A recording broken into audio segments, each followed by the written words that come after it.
Okay, the court is on the record in the City of Conneaut versus Jade Ballard, case number 25 CRB 315. On September 22nd, 2025, a criminal charge was filed against Ms. Ballard.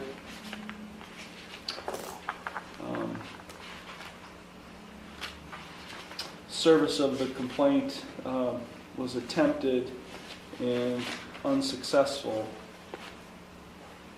The court did receive some information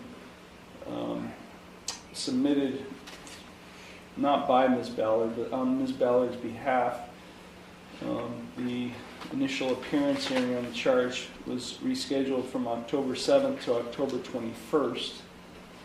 It was then rescheduled again for November 4th.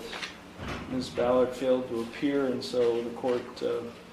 Right here, notice what's already happened before we even get to the charge itself. Missed court dates automatically escalate things. Once a warrant is issued, the court's focus shifts from the original offense to reliability. Can this person be trusted to show up and issue a warrant? Ms. Ballard is here today, turning herself in on the warrant. She is without counsel. And Ms. Ballard, we've given you a copy of that criminal charge that was filed against you back in September. You did receive it, correct? Okay, I'm going to read you your rights, so please pay attention to the rights I'm about to read to you. You do have a right to be informed of and to understand the nature and the elements of the charge filed against you. You also have a right to know the potential penalties that could be imposed. You are charged with one count of aggravated disorderly conduct. That's a 4th-degree misdemeanor. If convicted of this offense, you face a maximum 30 days in jail and a maximum fine of $250 plus court costs. You understand the maximum potential penalties? Yes. You do have a right to remain silent and not to say anything during this hearing that might incriminate yourself. Any statement you make could be used against you. You also have a right to a trial to the court. Because you're charged with an offense that carries a possible jail sentence, you also have a right to a jury trial, provided that you timely file with the court a written demand for a jury trial. At trial, you have the right to confront and ask questions of any witness who would testify against you. You also have a right to use the court process to secure the attendance of any witness who you would want to testify on your behalf. At trial, you have the right to be proven guilty beyond a reasonable doubt and a right not to testify. You also have a right to have an attorney represent you, and because you are charged with an offense that carries a possible jail sentence, you do have a right to court-appointed counsel and to have a lawyer assigned to represent you only if you cannot afford one. If you do qualify for court-appointed counsel, there is a $25 application fee and a $50 cost reimbursement. This long explanation of rights might sound routine, but it's critical. The judge is building a record to ensure any plea entered today can't be challenged later. This is the court protecting the process and itself from future appeals. Assessment that apply. You also have a right to a continuance of this initial appearance hearing in order to retain the services of your own attorney or to consult with your own attorney at your own expense. If you are convicted of this offense or any related offense, you have a right to appeal the conviction or sentence. That must be done within 30 days of the conviction, and you would be entitled to a court-appointed attorney in the Court of Appeals if you receive a jail sentence and cannot afford a lawyer. Now, if you plead not guilty today to this charge, I will set your case for further proceedings after today, and I will set a bond. A bond is set by the court to ensure your appearance at all future proceedings, and today you have the right to a reasonable bond.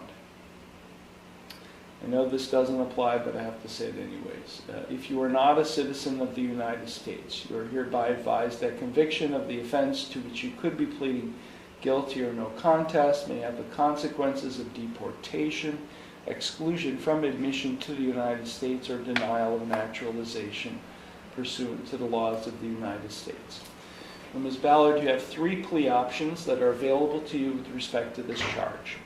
You can either plead guilty, not guilty, or no contest. If you plead guilty, that is a complete admission by you to the offense charged. If you plead guilty, the court will find you guilty, and then I will impose sentence.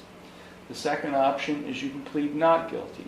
If you plead not guilty, that is a denial by you to the offense charged.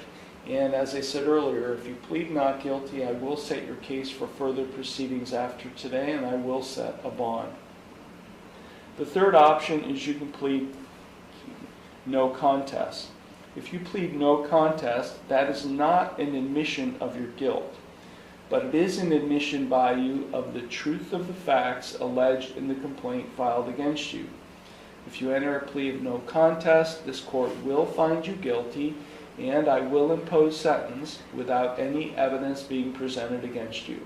However, the plea of no contest cannot be used against you in any later civil or criminal proceeding. Ms. Ballard, do you have any questions regarding the rights or plea options I just explained? So with respect to this charge of aggravated disorderly conduct, a fourth-degree misdemeanor, how do you plead?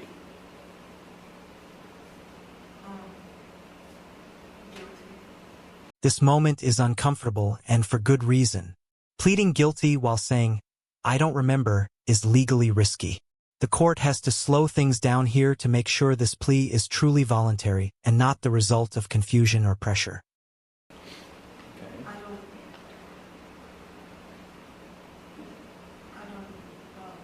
I was intoxicated and I don't remember what happened, so. Okay. Is there someone behind you? You are, sir? I'm her father.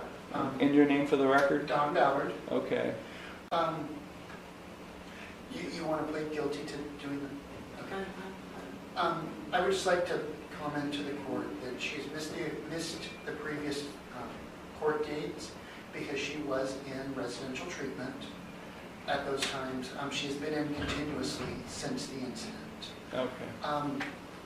And then I'd also like to say that she has shown a great deal of progress in treatment.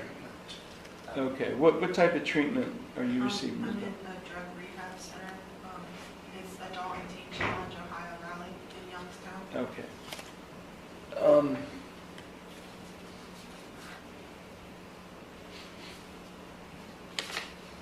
I think it's important to note that she completed 28 days mandatory, and after that she has willingly stayed on for 1 year. It was 45 days mandatory. Okay. Well, we'll get to this. We'll get to that. Let me just right now. I want to focus on the plea that you're offering. Okay. So you wish to plead guilty to this charge? Is that what you said? And that is a complete admission by you to the offense charged. So by pleading guilty, I would find you guilty, and then I would impose sentence. So is that how you wish to proceed then? Yes. Okay. I don't remember the incident. Okay. Do you understand by pleading guilty to this charge that you are waiving your right to a trial, which includes your right to cross-examine witnesses and to confront evidence presented against you? You'd be waiving your right to testify or not to testify without any negative connotation. You'd be waiving your right to subpoena witnesses. You'd be waiving your right to a jury trial. You'd be waiving your right to be proven guilty beyond a reasonable doubt. All of those are trial rights you'd be waiving by pleading guilty to this charge today. Is that what you wish to do? Yes. I'm sorry? Yes, I believe so. Okay. Also, by pleading guilty, you'd be waiving your right to an attorney. You do have a right to have an attorney represent and advise you. In this case, you may indeed qualify for court-appointed counsel. I'm not sure. But by pleading guilty to this charge, you would be waiving your right to an attorney. Is that what you wish to do? This is a huge decision that often gets overlooked. By pleading guilty without an attorney, she's giving up professional guidance forever in this case. Judges take extra care here because once this step is taken, it can't be undone. Are you currently under the influence of any drugs, alcohol, or prescription medications that might affect your thinking? Are you currently on probation, parole, community control, or post-release control with any court? Has anyone made any promises to you about what your sentence would be in order to induce you to plead guilty to this charge today? No. And are you thinking clearly? And do you understand everything that's happening? I'm thinking clearly, yes. Okay. What's the difference between guilty and no contest? A no contest plea. A guilty plea is a complete admission to the charge. No contest plea is you're not admitting your guilt, but you are admitting the truth of the facts alleged in the complaint filed against you. Okay.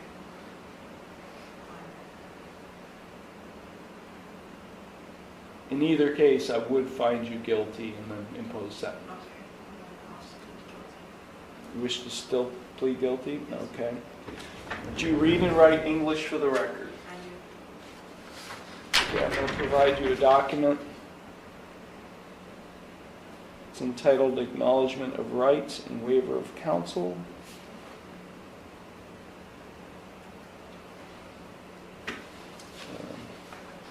Take a minute to read it. If you have any questions regarding it, please feel free to ask me. If you find it, after reading it, acceptable, you can sign in date at the bottom.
Thank you. The court does find that Ms. Ballard has executed in open court the written acknowledgement of rights and waiver of counsel document. The court does find Ms. Ballard's plea of guilty to be knowing, voluntary, and intelligent. The court will accept the guilty plea to this offense, and I will therefore find her guilty of aggravated disorderly conduct. Okay, Ms. Ballard, now we're going to proceed to sentencing, and at this time you can explain to me anything you would like before I impose sentence. I think you and your dad have already said a few things, but maybe you can provide me more detail if you so choose. I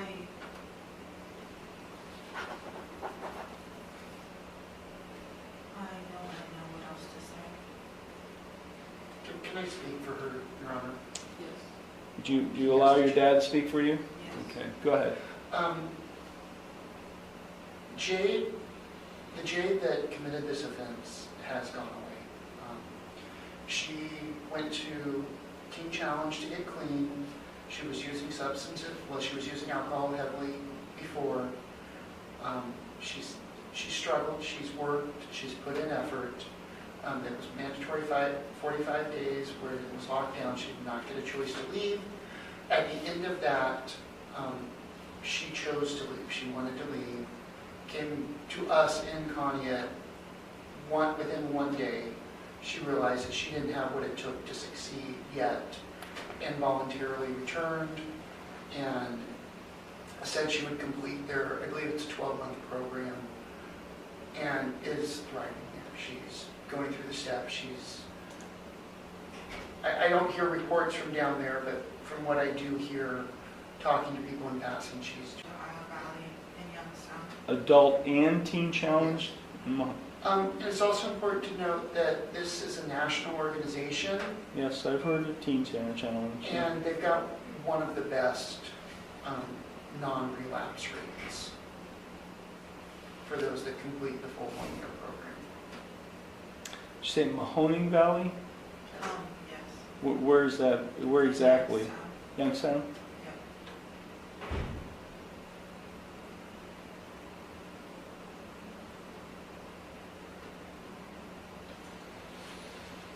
I can give you their address. That's, yeah, we'll get to that.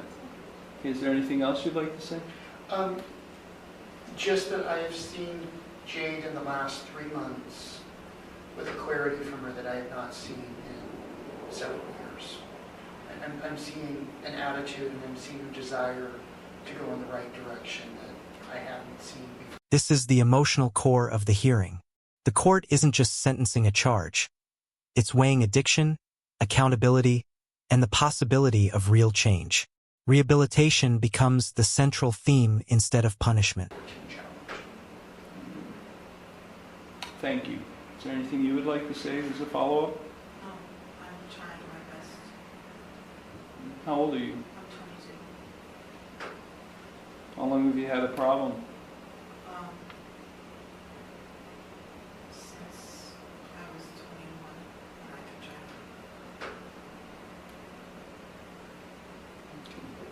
Well, before that. How long before? Since I was 19. Is it just alcohol or is it... Alcohol, synthetic weed, and marijuana. And nicotine.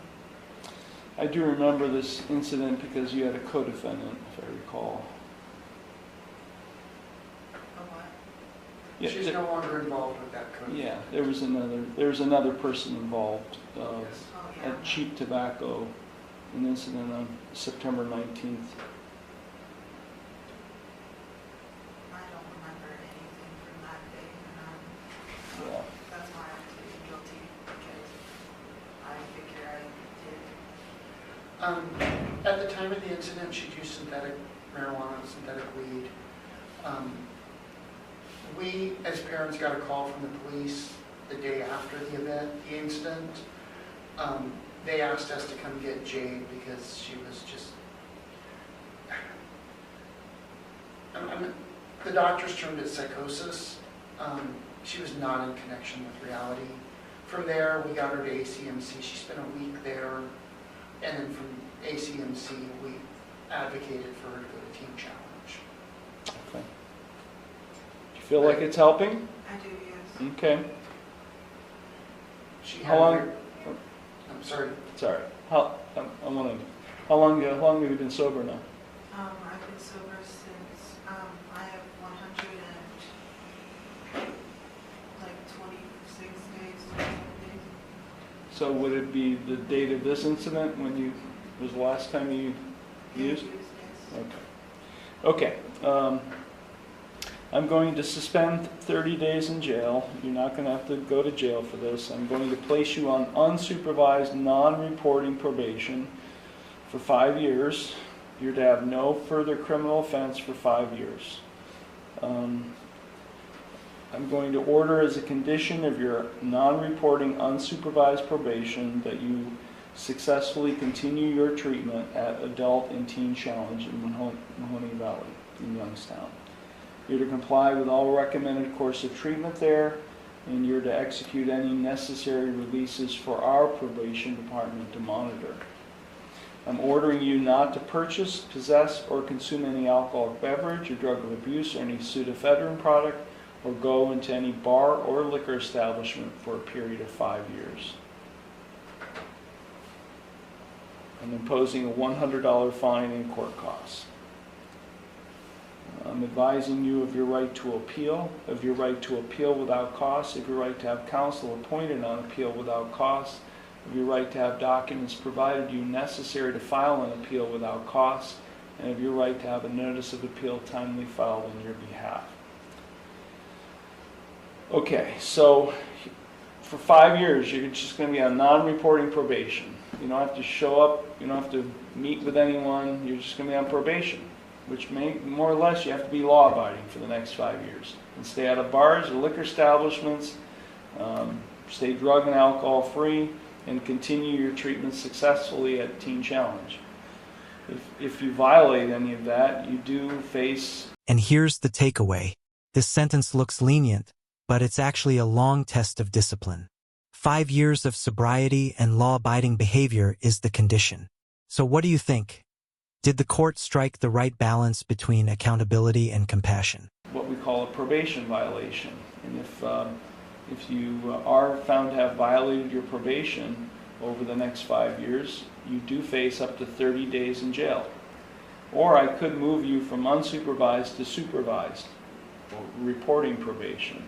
And or I could impose more restrictive community control sanctions, more restrictive, much more restrictive than what I've imposed today. So do you understand all of that? Yes, I Okay.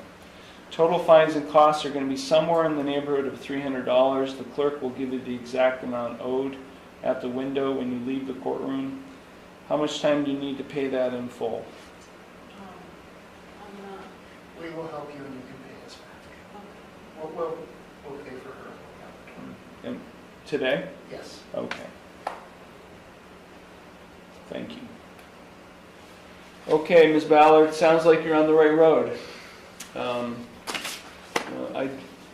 I have a specialized docket called Renewal Court, and we deal with those who are battling substance abuse and mental health disorders. I deal with them every day. I meet with them every week. We have about 20 up to 25 people in our program. So I have a heart for people who are battling those disorders, and I give you a lot of credit, and your parents a lot of credit, for working and getting better. You know, you have a long road ahead. It's a lifelong battle. It is. But life is a lot better being sober. And we tell her the battle gets easier the longer she's experienced. That's exactly right. It'll get easier. Much easier. Yeah. You're welcome. Do you have any questions? Okay, you can go to the clerk's window. They'll take care of you. Good luck. Does she need to register with probation? She'll be meeting with, yeah. Thanks. Thank you. Thank you.